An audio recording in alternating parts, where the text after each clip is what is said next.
Welcome to Tarot Tuesday for the week of March 10th. This is for Gemini, Sun, Moon, Rising.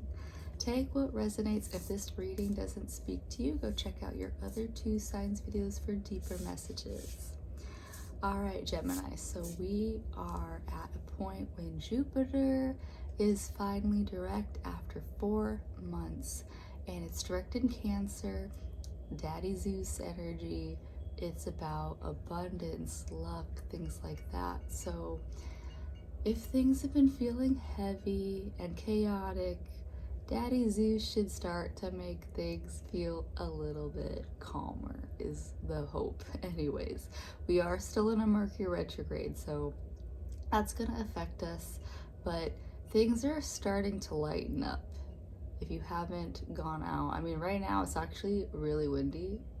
It's really windy, but for the most part, you can see that spring has sprung outside, at least here on this side of the country. Anyways, so we also have today, Vesta moves into Pisces. Vesta is an asteroid tied to our spirituality, and so this is about spiritual and sexual boundaries that we hold.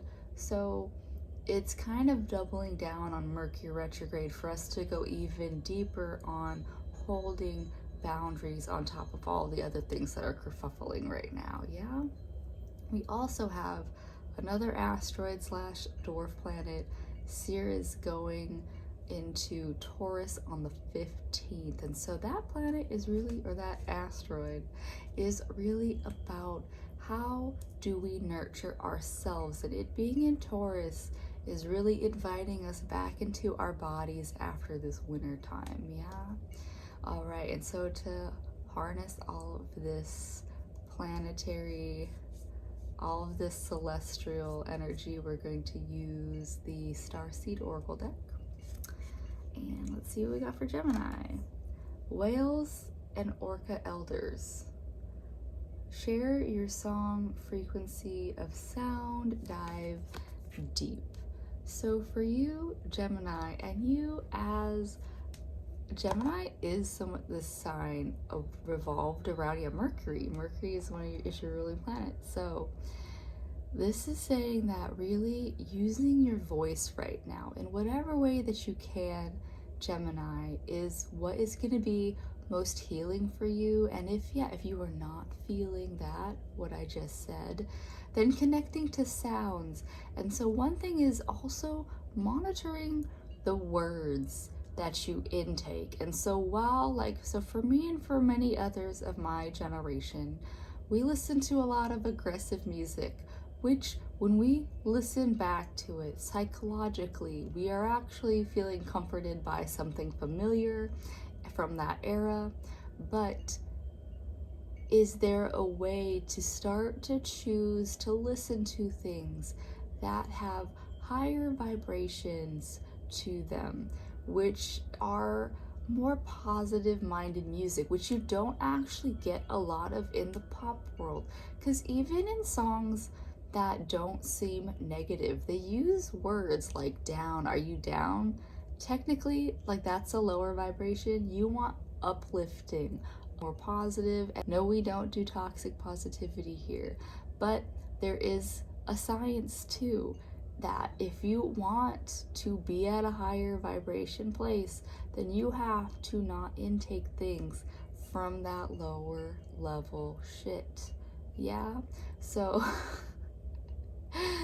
so Gemini, if you want to raise that mindset, then you have to be inputting things of a raised mindset. And so if words, for me, a lot of the times, and especially if I'm working on a person, omit words completely and just listen to sounds. Just listen to music, listening to music that is just instrumental, listening to frequencies if you can get on that jam, because that's what the orcas and whales are about, is like whale songs, if that floats your boat, doing that.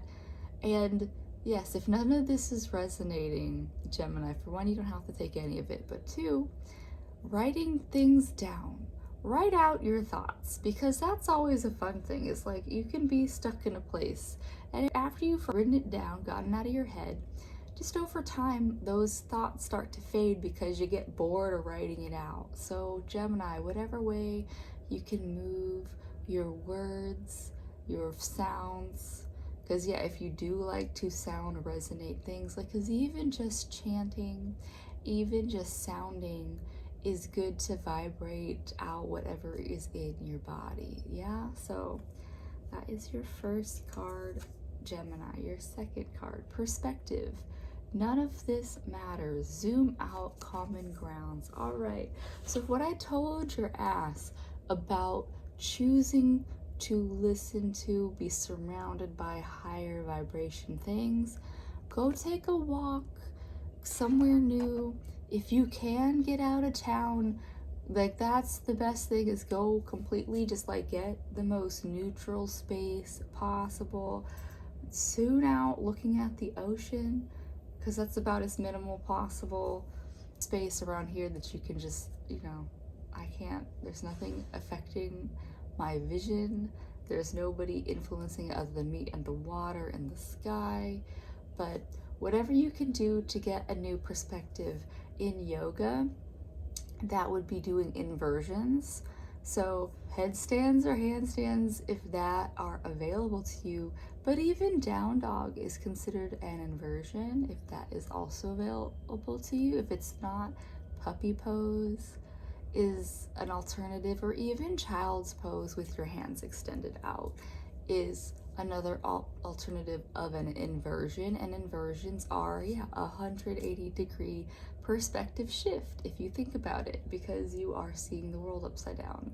Yeah, so Gemini, do whatever you can to shift up your own internal space.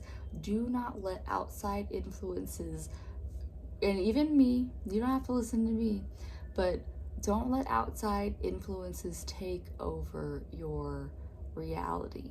Yeah, in whatever way that you can. Because how we bridge these two cards, the 7 star sisters, birthing creation, tapestry of life, expression. And so Gemini, how are you going to express yourself if you have other influences?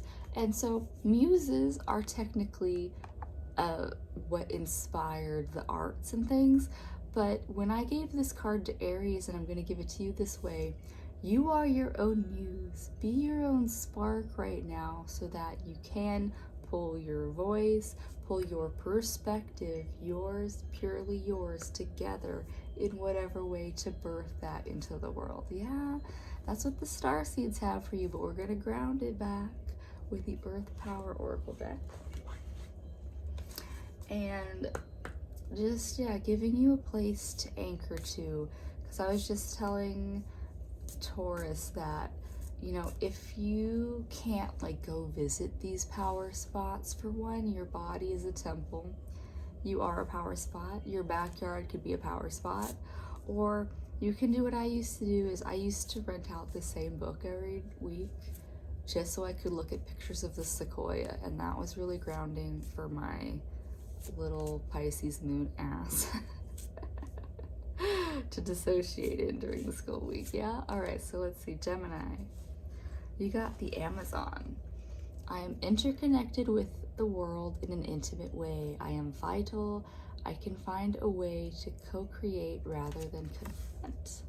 Yeah, and so yeah, even the way that I worded it, I was connecting to those sequoias. The Amazon is this forest of all of these exotic trees that I don't think I'm ever gonna meet in this lifetime. At least right now, it is not a place on my radar. But you know, Gemini, yeah, really finding ways to connect and get into nature. And so yeah, if you have the option of a forest or just trees in general, you can connect with, like, even looking at a tree out of your window. Find ways to find that connection to ground, into your body, Gemini, so that you can create and birth all the things that I said from the starseeds this week. All right, Gemini, that was your reading, and I'll see you next time.